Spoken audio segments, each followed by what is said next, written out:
আজকের এই ভিডিওতে আমি মূলত আলোচনা করব পপি প্লে টাইম চ্যাপ্টার 2 সম্পর্কে। আপনাদের মধ্যে অনেকে আমাকে এই সম্পর্কে একটা ভিডিও বানাতে বলেছিলেন। আপনাদের রিকোয়েস্টেই আমি এই ভিডিওটা নিয়ে আসলাম। Mommy Long Leg Poppy Playtime chapter 2 এর main villain. Mommy Long Leg কিভাবে তৈরি হলো এই ফ্যাক্টরির মধ্যে, আর এই প্লে টাইম কোম্পানির মধ্যে একটা কালো সত্য লুকিয়ে আছে, যেখানে আপনারা জানতে পারবেন সে কিভাবে এই পুতুলগুলো আসলে জীবিত হয়ে গেল। এই ভিডিওতে সাসপেন্স এবং থ্রিল এই দুই ক্যাটাগরির মজাই আপনারা পেতে চলেছেন। আপনারা অনেকে আমাকে পপি প্লে টাইম চ্যাপ্টার 2 এর টপিকটা সাজেস্ট করেছিলেন। আপনাদের রিকোয়েস্টে আমি মূলত এই ভিডিওটা নিয়ে আসলাম। আপনারা এভাবে আমাকে ফেসবুক, ইনস্টা এবং কমেন্ট সেকশনে ডিএম করতে থাকুন, তাহলে আমি ভবিষ্যতে আপনাদের পছন্দের টপিকের উপর ভিডিও নিয়ে আসব। এখানে মমি লং লেগ এই গেমের মধ্যে থাকা একটা অসাধারণ ক্যারেক্টার, যার একটা স্টোরিও আছে। পাশাপাশি এই ভিডিওতে আমরা জানবো যে কোন কারণে এই কোম্পানির মধ্যে সকল এমপ্লয়াররা গায়েব হয়ে গেল। তো বেশি কথা না বলে এই ভিডিওটা শুরু করা যাক। প্রথমে আমাদের প্লেয়ারের কাছে একটা টেপ এবং একটা অচেনা চিঠি আসে। সেই টেপের মধ্যে একটা ভিডিও ছিল, সেটা মূলত পপি নামের একটা টয়ের অ্যাড ছিল। তবে সেই অ্যাডের মধ্যে আমাদেরকে পপি নামের একটা স্থান সম্পর্কে নির্দেশনা দেওয়া হয়, তারপরও গোপনভাবে। এরপর আমরা সেই ফ্যাক্টরির মধ্যে পৌঁছে যাই, যেখানে হাগিওয়াগির একটা বড় পুতুল রাখা ছিল। তবে কিছুক্ষণের মধ্যে সেই হাগিওয়াগিটা জীবিত হয়ে যায় আর আমাদের উপর আক্রমণ করতে শুরু করে। তবে আমরা কোনো রকম নিজের স্কিল ব্যবহার করে হাগিওয়াগিকে হারিয়ে সেই পপি ফ্লাওয়ারের কাছাকাছি পৌঁছে যাই। এরপর সেখানে একটা বক্স রাখা ছিল, যেটার মধ্যে মূলত পপি নামের একটা পুতুল ছিল। আমরা সেই বক্সটাকে খোলার পর সেই পপি নামের পুতুলটা জীবিত হয়ে যায়। সেখান থেকে মূলত আমাদের চ্যাপ্টার 2 এর কাহিনীটা শুরু হয়। গেম শুরু হওয়ার পর আমরা আগের পার্টে রুমের মধ্যে ছিলাম, তবে সেখানে সেই পপি নামের পুতুলটাকে দেখা যাচ্ছিল না। তাই আমরা আশেপাশে এক্সপ্লোর করতে শুরু করি। আর এক্সপ্লোর করতে করতে আমরা একটা নতুন রুমের আবিষ্কার করি, যেটা ছিল ইলিয়ট উইলিয়টের, অর্থাৎ এই কোম্পানির মালিকের। আমরা সেই রুমের মধ্যে একটা ভিএইচ টেপ দেখতে পাই, যেটা আমাদেরকে ইলিয়ট সম্পর্কে একটা বর্ণনা দেয়। এরপর আমরা সেখানে একটা নোট দেখতে পাই, যেখানে মূলত কিছু ইনফরমেশন দেওয়া ছিল যে কিভাবে মূলত এই কোম্পানিটা শুরু হয়েছে। ইলিয়টের খেলনা বানানোর অনেক শখ ছিল, তাই সে এই কোম্পানিটাকে বানিয়েছিল। তবে একদিন তার পরিবারের সকলে মারা যায়। এর ফলে সে অনেক ভেঙে পড়েছিল। সে কোনো রকম তাদেরকে ফেরত পেতে যাচ্ছিল, তাই সে এরকম এক্সপেরিমেন্ট করতে শুরু করে। আর এক্সপেরিমেন্ট করার জন্য সে পপি নামের ফ্লাওয়ার ইউজ করত। প্রথমে সে জীবজন্তুর উপর এক্সপেরিমেন্ট করত, তবে সেখানে ব্যর্থ হওয়ার পর সে আস্তে আস্তে মানুষের উপর এক্সপেরিমেন্ট করা শুরু করেছিল। এরপর আমি সেই রুমের আরও ভিতরে যাই, আর ভিতরে যাওয়ার সময় আমি শেষমেশ সেখানে পেয়ে যাই পপি পুতুলটাকে। এখানে পপি পুতুলটা অনেক ফ্রেন্ডলি ছিল আর আমাদেরকে গাইড করতেছিল যাতে আমরা সেখান থেকে বের হয়ে যেতে পারি। পপি আমাদেরকে সাহায্য করতেছিল, তবে তখনই একটা মিস্টিরিয়াস হাত আসে পপিকে নিয়ে যায়। তখন আমরাও পপিকে বাঁচানোর জন্য সেই গর্তের মধ্যে ঝাঁপ দেই আর একটা চেম্বারের মধ্যে এসে পৌঁছাই। আমাদের সামনে একটা গেট ছিল। আমরা যখনই সেই গেটটাকে ওপেন করতে যাই, তখনই আমাদের সামনে চলে আসে মমি লং লেগ। সে পপি নামের পুতুলটাকে ধরে রেখেছিল।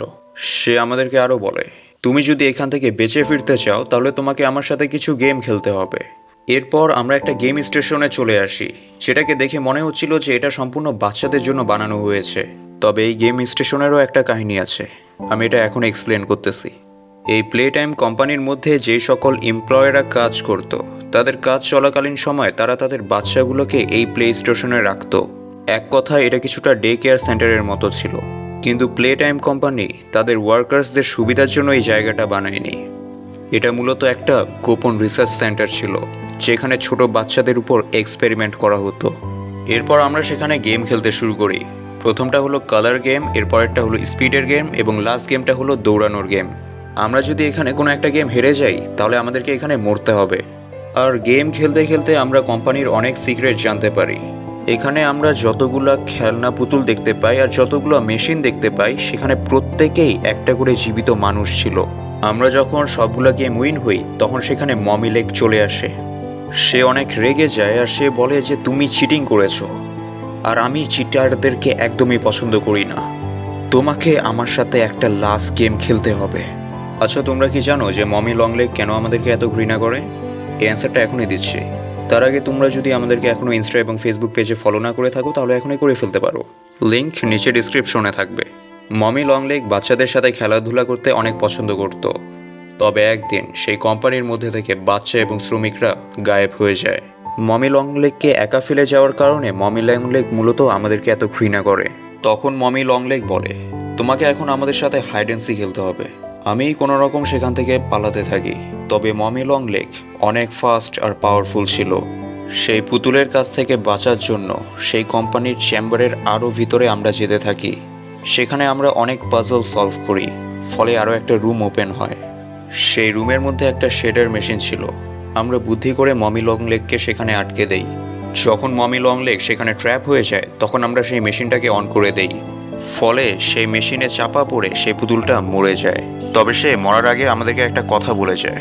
সে আমাদেরকে বলে যে এখানে আমার চেয়েও একটা পাওয়ারফুল মনস্টার আছে, যে হয়তো আমাকে মরার পর অবজার্ভ করে ফেলবে। তখন ঠিক তাই হয়।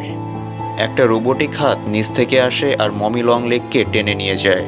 মমি লং লেগ যখন মানুষ ছিল তখন তার নাম ছিল মেরি পায়েল। তার উপর ইনলিগাল এক্সপেরিমেন্ট করে তাকে মূলত এই রাক্ষসী পুতুলে পরিবর্তন করা হয়েছিল, আর সেই এক্সপেরিমেন্টের পেছনের হাত ছিল এই প্রোটোটাইপের। আমরা তখন সেই ট্রেনের মধ্যে পৌঁছে যাই, আর সেইখানে কিছু পাজল সলভ করে আমরা সেই ট্রেনটাকে চালু করি। সেখানে আবার পপি নামে সেই পুতুলটি ছিল। তবে মমি লং লেগের কাছ থেকে ছাড়া পাওয়ার পর সে কেমন জানি তার চরিত্রের পরিবর্তন হয়ে গেছে। সে কিছুটা রুট আর ঠান্ডাভাবে কথা বলছিল। তবে আমরা সেই পপি পুতুলটির ইনস্ট্রাকশন ফলো করে সেই ট্রেনটাকে চালু করি, আর সেই ট্রেনটা সেই স্থানটা ত্যাগ করতে থাকে। এক কথায় আমরা সেখান থেকে বের হয়ে যাই। আমরা ভেবেছিলাম আমরা শেষমেশ এই কোম্পানি থেকে বের হয়ে যাব। তবে এখানে একটা টুইস্ট চলে আসে। পপি আমাদেরকে বলে, তুমি আমাদের অনেক সাহায্য করেছো, তবে এখন তোমাকে আমার আরও কিছু সাহায্য করতে হবে, কারণ আমি বুঝতে পেরেছি যে তুমি আমার কাজ করার জন্য একদম পারফেক্ট। তাই সে এটা বলে ট্রেনের লাইনটা চেঞ্জ করে দেয়, আর আমরা কোম্পানির আরও ভিতরে যেতে থাকি। ট্রেনের গতি বেশি হওয়ার কারণে আমাদের ট্রেনটা সেখানে ক্র্যাশ করে, আর আমাদের ক্যারেক্টারটা সেন্সলেস হয়ে যায়। তবে সেন্সলেস হওয়ার আগে আমরা দেখতে পাই যে আমরা প্লে কেয়ার নামের একটা স্থানে পৌঁছে গেছি। আমরা এখনও সেই কোম্পানির মধ্যে আটকে আছি। তবে আশা করা যায় চ্যাপ্টার 3-তে হয়তো আমরা সেই কোম্পানি থেকে বের হতে পারবো।